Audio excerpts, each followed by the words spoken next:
My name is Mandy Pierce, and I will never forget the moment my manager told me that my husband's life didn't matter. It was a gray Wednesday morning, the kind of day where the rain looks tired before it even hits the ground. I was standing in the staff break room of Halpern Logistics, clutching my phone so tightly my knuckles went white. The nurse on the other end had just said words that made my body go cold. "He's critical. You need to come now." My husband Daniel had collapsed at work. Massive heart attack. He was 42, the kind of man who still jogged in the morning and believed he'd live to 90. I burst into my manager's office. "Mark, it's Daniel," I said, breathless. "He's in the hospital. They don't know if he'll make it. I need the week off." Mark looked up from his computer, slowly, like I'd interrupted him while he was trying to solve world peace. "You know we're short-staffed," he said flatly. "Work comes first, Mandy. Cover your shift or don't come back." For a moment, I actually thought I'd misheard him. The company had preached about family values in every meeting. They gave speeches about loyalty, teamwork, empathy. But when I stood there, shaking, desperate, Mark didn't even blink. "Mark, he's my husband," I whispered. He sighed, leaned back in his chair, and said, "We all have personal problems. I can't set a precedent for special treatment." Something inside me cracked. I'd worked there for 9 years. No sick days, no late arrivals, no complaints. I'd covered for others when they partied, volunteered for double shifts, even worked holidays. I had given that company everything. And in return, I was disposable. Before I could respond, he added, "If you walk out that door, consider it your resignation." I didn't walk out. I ran. The drive to the hospital blurred by in a haze of rain, red lights, and silent prayers. When I finally reached the emergency wing, Daniel was lying there surrounded by machines that beeped in mechanical rhythm. A fragile reminder he was still alive. He was pale, tubes snaking from his arms. The doctors told me he'd made it through surgery, but the next 48 hours would decide everything. I didn't leave his side. For 6 days, I lived in that hospital. I ate from vending machines, washed my face in public sinks, and slept in the hard plastic chair next to his bed.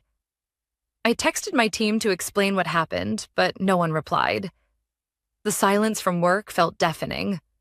On the morning of the 7th day, Daniel finally opened his eyes. His voice was weak, barely more than a whisper. "You look exhausted," he said. "You should go home." I smiled through tears. Home can wait.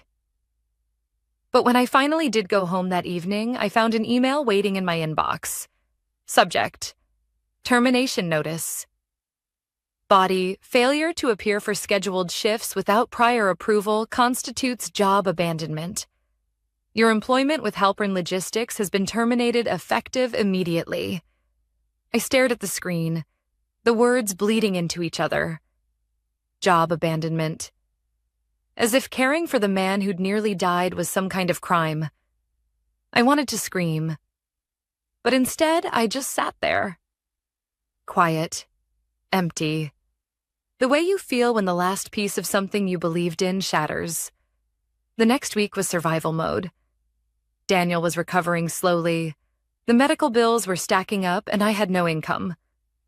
I started applying for new jobs, but word spreads fast in logistics. Apparently, Mark had told people I was unreliable, that I disappeared during a critical week. Every email rejection hit harder than the last. But life has a way of testing how much a person can take before they change. One afternoon, while Daniel was resting, I went through our mailbox and found an envelope with no return address. Inside was a short typewritten note. "If you want the truth about Halpern Logistics, look in storage unit 307. No signature. No explanation. At first, I thought it was a prank, until I saw the small company logo, watermark faintly visible behind the text. The same logo printed on my old employee badge. My pulse quickened. I hadn't even told anyone I'd been fired yet. Who could have sent this? I told myself to ignore it. I needed to focus on Daniel, on rebuilding, on peace. But at night, lying awake, listening to his soft breathing, my mind kept circling back to that note. The truth about Halpern Logistics. I'd worked there nearly a decade. What truth could I possibly not know? By the third night, I couldn't take it anymore. I drove across town to the self-storage facility listed on the envelope. The air was heavy with rain again, like the day everything began. Unit 307 was near the back, half hidden under a flickering light. My hands trembled as I entered the code and pulled the metal door upward. Inside were boxes, dozens of them, neatly stacked and labeled. On the top of one was a folder marked Payroll Records, 2020 to 2024. Curiosity turned to dread as I flipped it open. The numbers didn't make sense. Employee deductions that never appeared on pay stubs, payments to non-existent workers, names I didn't recognize. My heart pounded as realization crept in. Halpern Logistics wasn't just a toxic workplace. It was hiding something far worse. I didn't know it yet, but uncovering what was in those boxes would bring the FBI, the CEO, and the ghosts of my company's lies straight to my doorstep. And the man who once told me work comes first would soon wish he had never spoken those words. Because by the time this was over, I wouldn't just expose the truth. I'd redefine what justice really means. The smell of damp cardboard and dust hit me the moment I stepped into storage unit 307. The air felt heavy, stale, like the place hadn't been opened in years.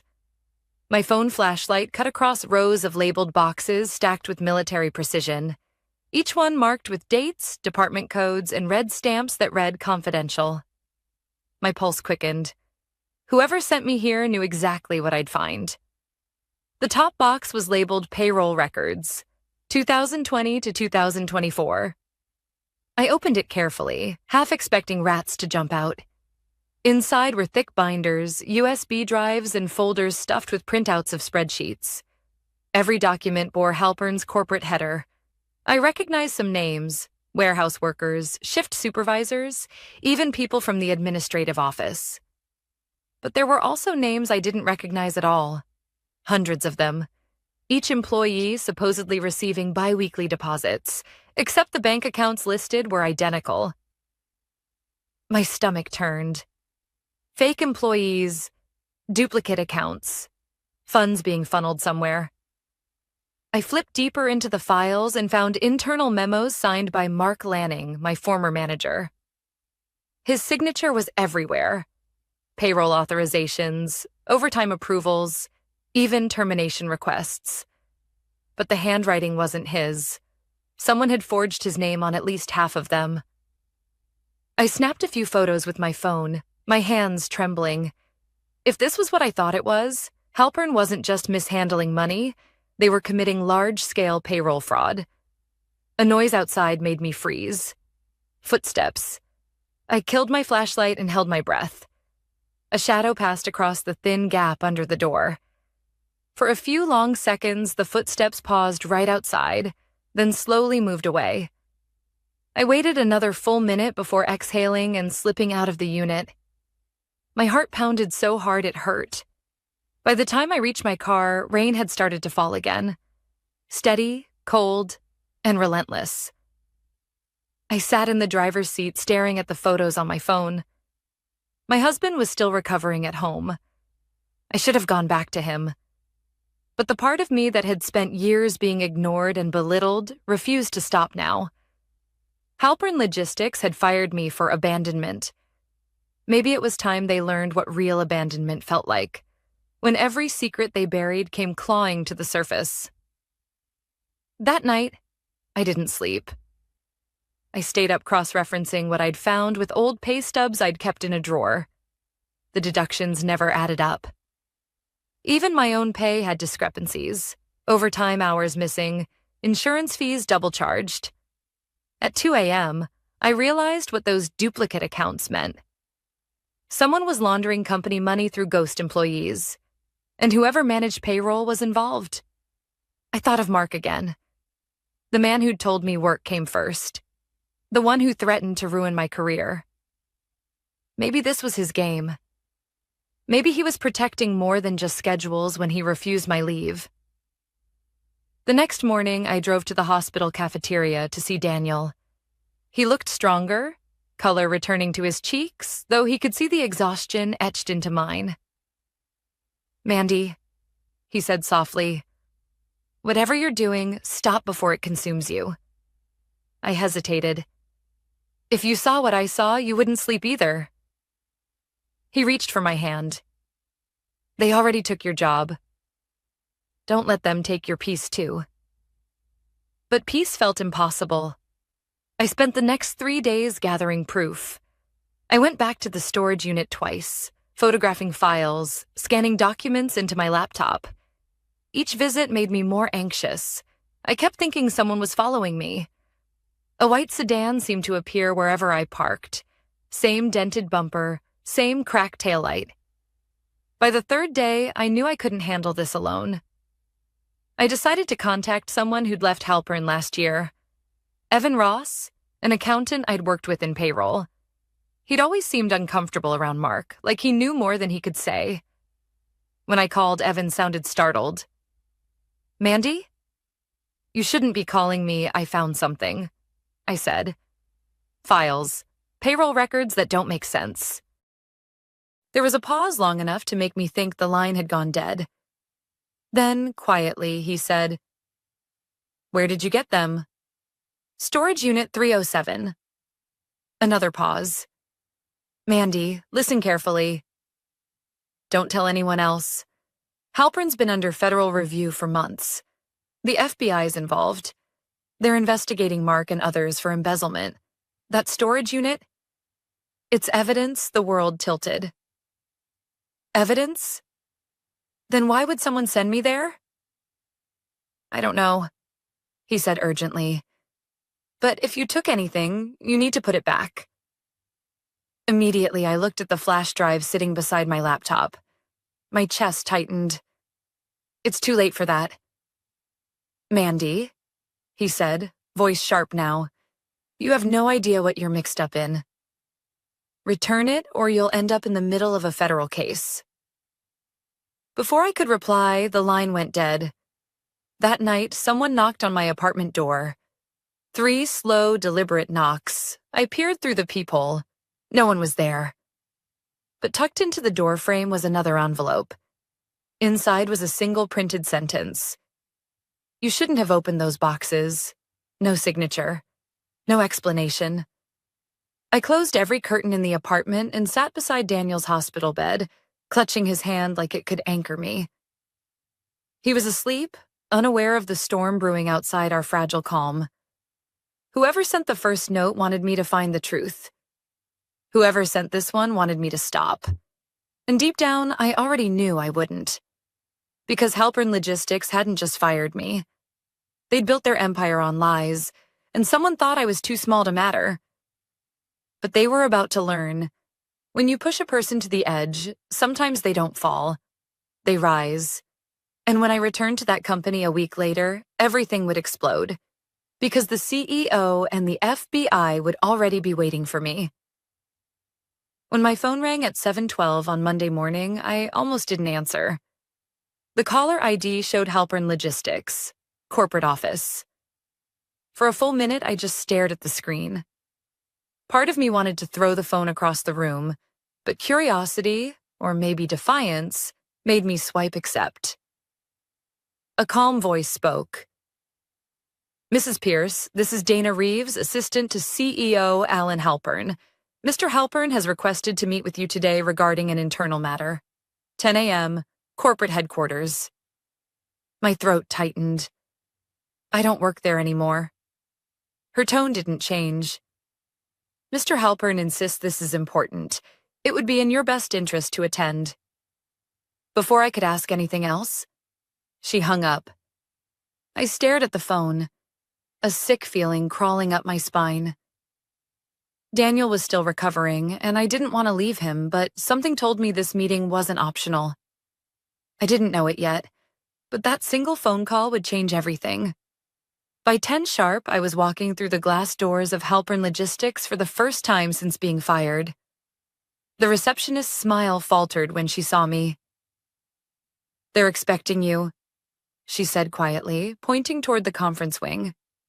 The building felt different. Too quiet. Too polished. The kind of silence that means everyone's holding their breath. When I pushed open the conference room door, two men in dark suits were already seated across from Alan Halpern, the CEO himself. I recognized one of the men immediately. Special Agent Carter, FBI. The other introduced himself as Agent Morales. "Mrs. Pierce," Halpern said, gesturing to the empty chair opposite him. "Thank you for coming." My voice wavered. "You fired me by email.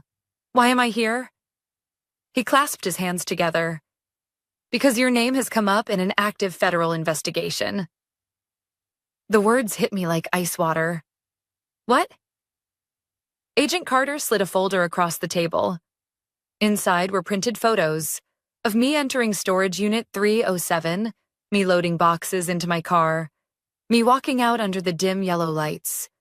The timestamp glowed on every corner. "How did you—" "Security footage," Carter said calmly. "The unit belongs to Halpern Logistics. It was sealed under an FBI warrant 6 weeks ago. You broke into an evidence site my breath caught." "I didn't break in. Someone sent me a note." Morales leaned forward. "We know. We found both letters in your mailbox. Fingerprint analysis shows they were typed and handled with gloves." I swallowed hard. "Then you know someone set me up." Halpern's expression was unreadable. "That depends on what you did with the materials you took." I hesitated. Lying wasn't an option. "I photographed some files and copied one flash drive. I didn't know it was evidence." Carter's jaw tightened. "That flash drive contains payroll data directly tied to a $14.8 million embezzlement scheme. You could be facing obstruction of justice charges." The room spun. "You can't be serious." "I lost my job because of that company, because your manager refused to let me see my dying husband." My voice cracked. "You're telling me I'm the criminal?" Carter's tone softened slightly. "We're not saying that yet." "But we need the drive." I reached into my bag with shaking hands and slid it across the table. "Take it. I don't want anything to do with this." Morales picked it up carefully, gloved, and placed it in an evidence pouch. Halpern leaned back, exhaling through his nose. "For what it's worth, Mrs. Pierce, Mark Lanning no longer works here. He was arrested last night." My heart stopped. "Arrested? For what?" "Wire fraud, tax evasion, racketeering," Carter said. "Your photos from that unit were the missing link. Without knowing it, you gave us the last piece of the puzzle." I sat there, speechless. The anger I'd carried for weeks, the humiliation, the fear, it all twisted into confusion. "Then why call me in like a suspect?" Halpern folded his hands again. "Because we needed to confirm whether you were involved willingly. And because someone inside our company deliberately led you to that storage unit. We need to know who I thought of the first envelope, the watermark, the faint impression of the Halpern logo. Someone with access to corporate stationery had sent it." My mind replayed every conversation I'd had at the company, every uneasy glance, every hushed hallway whisper. Then a memory clicked. Evan Ross, the accountant who'd warned me over the phone, the one who'd told me the FBI was already investigating. He'd quit right before things started unraveling. "Evan," I whispered. "It has to be him." Morales nodded slowly. "That name's already on our radar. He disappeared last week, along with nearly $500,000 in unaccounted transfers. We believe he tried to shift blame onto others before fleeing." So the note wasn't meant to expose corruption. It was bait. Evan had used me as a pawn, knowing my anger would lead me straight to the evidence, leaving my fingerprints all over the scene. Carter slid a business card toward me. "We may need your testimony once the case proceeds. Until then, don't discuss this with anyone. And if you receive any more messages, contact us immediately." I nodded numbly and stood to leave. Halpern stopped me at the door. "Mrs. Pierce, I know words mean little now, but I'm sorry. What happened with Mark was inexcusable. If you ever consider coming back—" I turned slowly. "Coming back?" My voice was steady now, colder. "You built a company where empathy meant weakness, where loyalty only went one way. You don't need me back. You need to rebuild your conscience." Halpern looked down, and for the first time I saw shame flicker across his face.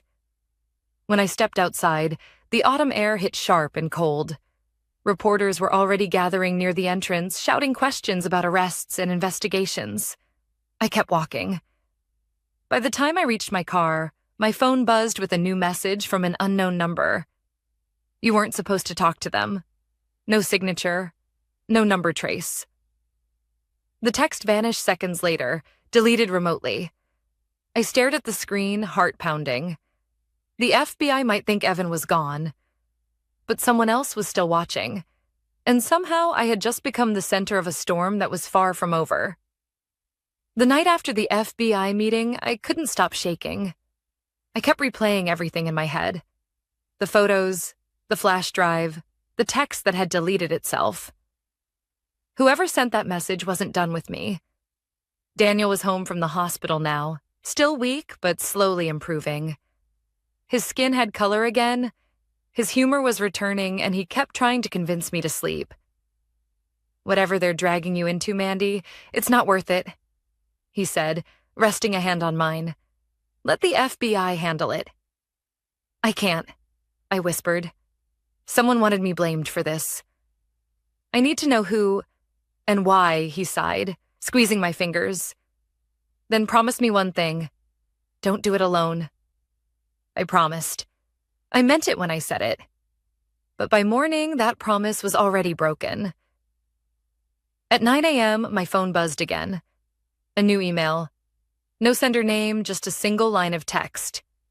"You want answers? Check locker 112 at the Westfield bus terminal." I stared at it for a long moment, my pulse quickening. Evan was gone. The FBI thought he'd fled with stolen money, but if he was still around, this was his way of communicating.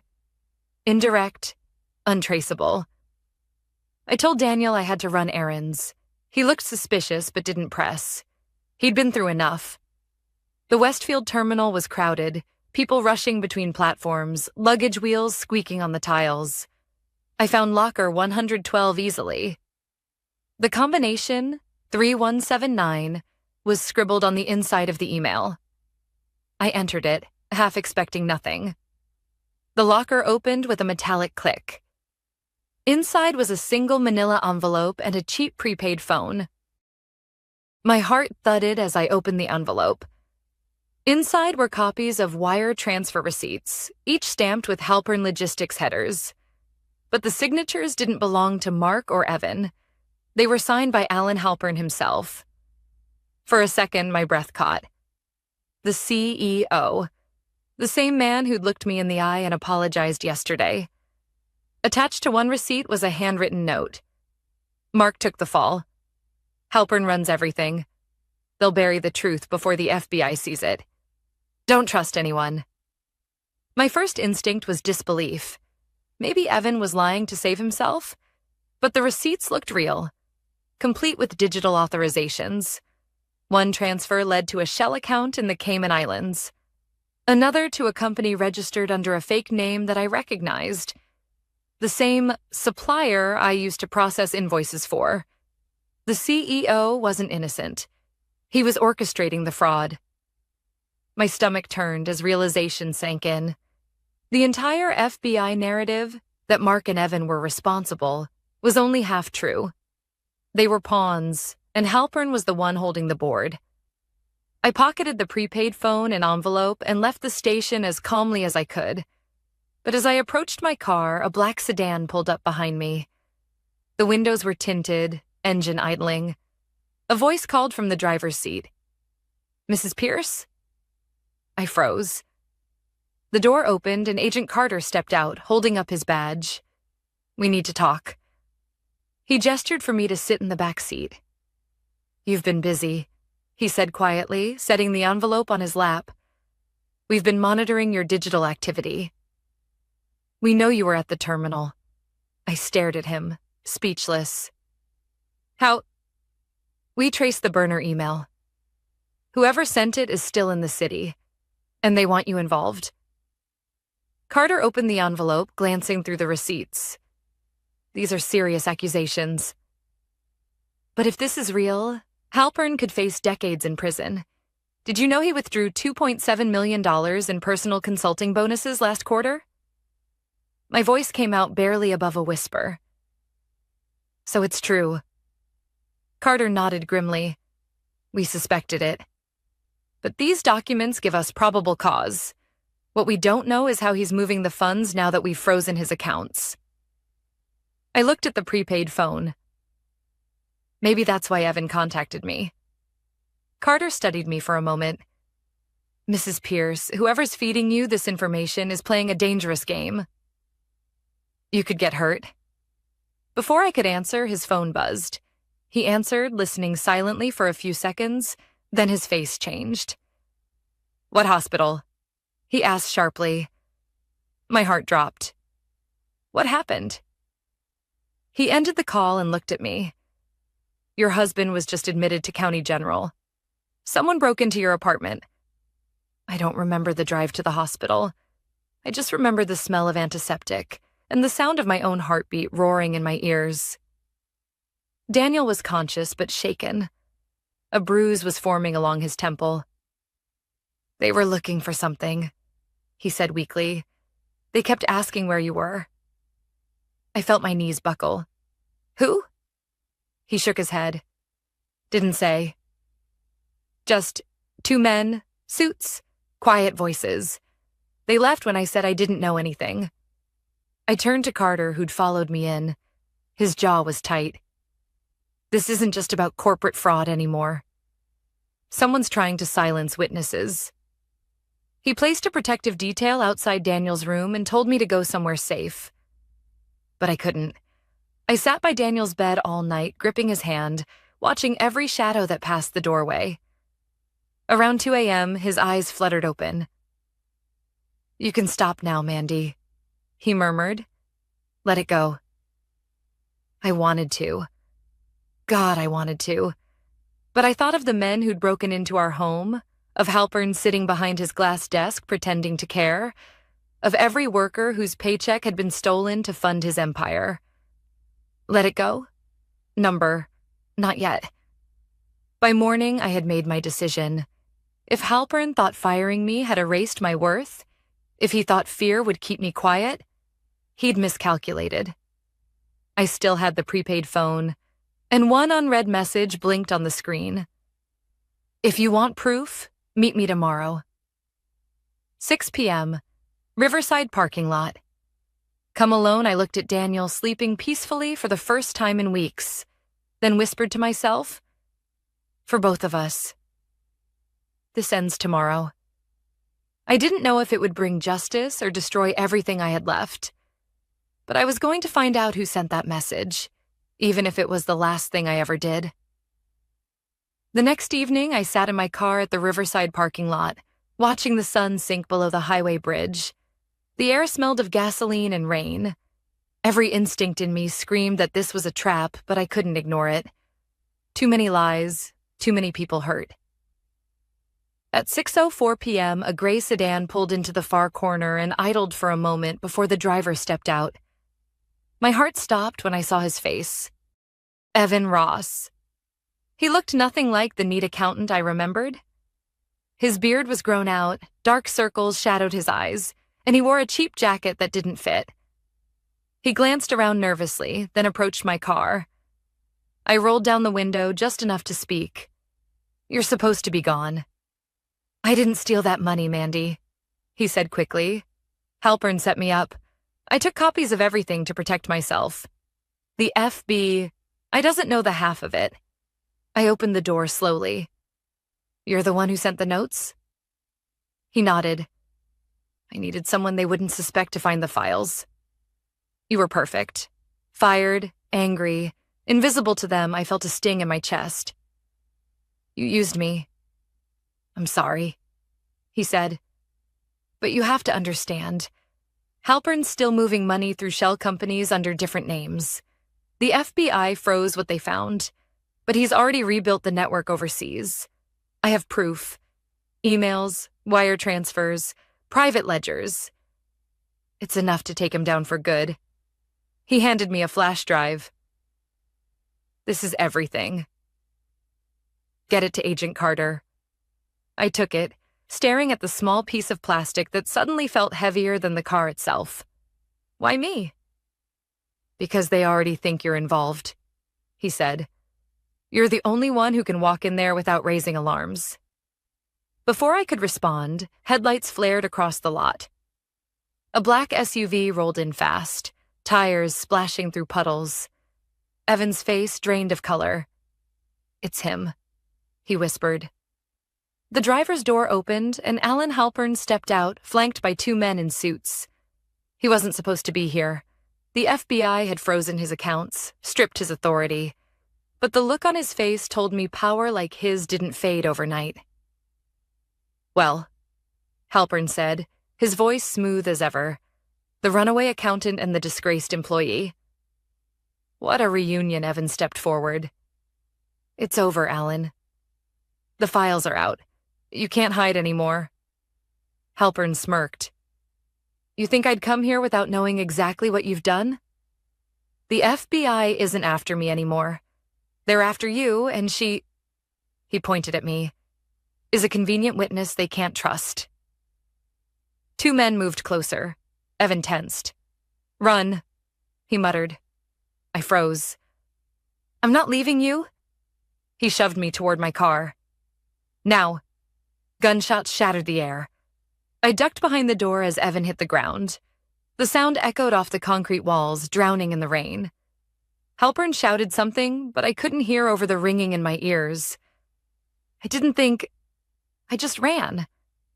I hit the ignition, tires squealing, heart hammering. In the rearview mirror, I saw Evan lying motionless, Halpern's men dragging him toward the SUV. My mind screamed to stop, to help him, but survival took over. I drove straight to the FBI field office, engine still running when I jumped out. Security tried to stop me, but I yelled for Agent Carter, waving the flash drive like it was a lifeline. Within minutes, I was in a small interrogation room, soaked, shaking, explaining everything. Carter listened silently as technicians plugged in the drive.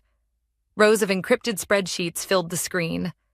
Offshore accounts, fake invoices, private transfers, all signed by Alan Halpern. Carter's eyes widened. This is it, he said. This is what we needed. He radioed his team. Within an hour, federal agents were swarming Halpern's estate. By midnight, news outlets reported his arrest. Charges: fraud, obstruction of justice, conspiracy, and attempted homicide. Evan's body was found near the riverbank. He hadn't survived. When they told me, I just sat there, numb. The man who dragged me into this mess had died trying to end it. And the man who'd built an empire on stolen wages was finally behind bars. Weeks passed. Daniel recovered slowly. Physically first, emotionally later. The night I told him it was over, he just pulled me close and whispered, You did what they never expected. You fought back. Halpern pleaded guilty months later after the FBI traced over 20 shell corporations to his personal accounts. His sentence: 40 years in federal prison. I attended the sentencing quietly from the back row. When he was led away in cuffs, our eyes met for a brief second. There was no rage, no triumph, just the hollow realization that greed had destroyed him long before the law did. Evan's flash drive had contained something else, too. A note hidden in the final folder. If you make it out, don't waste this. Use it for good. I couldn't forget those words. Using the settlement money I received as a whistleblower, I helped start a small organization, A legal fund for employees wrongfully terminated or exploited by their companies. We called it the Pierce Initiative. I hired former Halpern workers who'd lost their jobs when the company collapsed. Our first case? A warehouse manager fired after asking for time off to care for his sick mother. I didn't need to think twice. We'll represent him, I told my team. No one should ever have to choose between family and a paycheck. Sometimes I still wake up at night hearing the echo of those gunshots, seeing Evan's face, remembering the rain-soaked parking lot. But when I look at Daniel sleeping peacefully beside me, I remind myself why I did it. Because justice isn't always loud. Sometimes it's a quiet promise kept. To the people who believed they didn't matter. Mark is still serving his sentence. Halpern's empire is gone. And the same woman they called unreliable now fights for workers across the country. Maybe revenge isn't about destroying someone else. Maybe it's about rebuilding what they tried to break inside you. For me, it started with a simple choice: to walk out that door. And it ended with something I never expected: peace.